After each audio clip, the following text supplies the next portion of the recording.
ശരി, മറ്റൊരു വാർത്തയുടെ വിശദാംശങ്ങൾ അറിയേണ്ടത് എറണാകുളം ചേന്നമംഗലം കവലയിലെ പഴയ കെട്ടിട സമുച്ചയത്തിലേക്ക് മൊബൈൽ പൈലിംഗ് വാഹനം ഇടിച്ച് കയറി നിയന്ത്രണം ഇടിച്ചു കയറുകയായിരുന്നു. ഒരാൾ മരിച്ചു എന്നുള്ള വാർത്ത.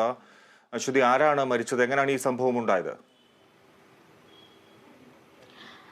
ഫിജി, ഇത് വെളുപ്പിന് 3:30 കൂടിയാണ് ഈ സംഭവം ഉണ്ടാകുന്നത്. അതായത് ഒരു പത്രവിതരണ ജീവനക്കാരനാണ്, 72 വയസ്സുകാരനായ സോമനാണ് ഈ സംഭവത്തിൽ അതിദാരുണമായി മരണപ്പെട്ടിരിക്കുന്നത്. ഈ പഴയ കെട്ടിട സമുച്ചയത്തിലേക്ക് മൊബൈൽ പൈലിംഗ് വാഹനം ഇടിച്ചു കയറിയാണ് ഈ അപകടമുണ്ടായത്.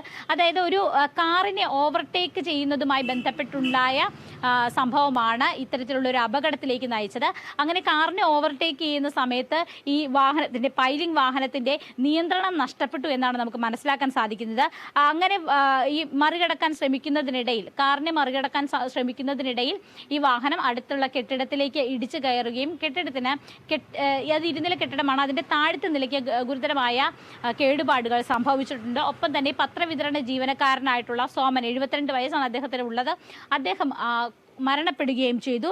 ഈ സംഭവത്തിൽ ഈ പൈലിംഗ് വാഹനത്തിനുണ്ടായിരുന്ന 3 പേർക്ക് കൂടി പരിക്കേറ്റിട്ടുണ്ട്. അവർക്ക് അതിഗുരുതരമായ പരിക്കൊന്നുമല്ല, സാരമായ പരിക്കാണ്. അവരെ 3 പേരെയും ആശുപത്രിയിൽ പ്രവേശിപ്പിച്ചിരിക്കുകയാണ്. ഫിജി. ശരി.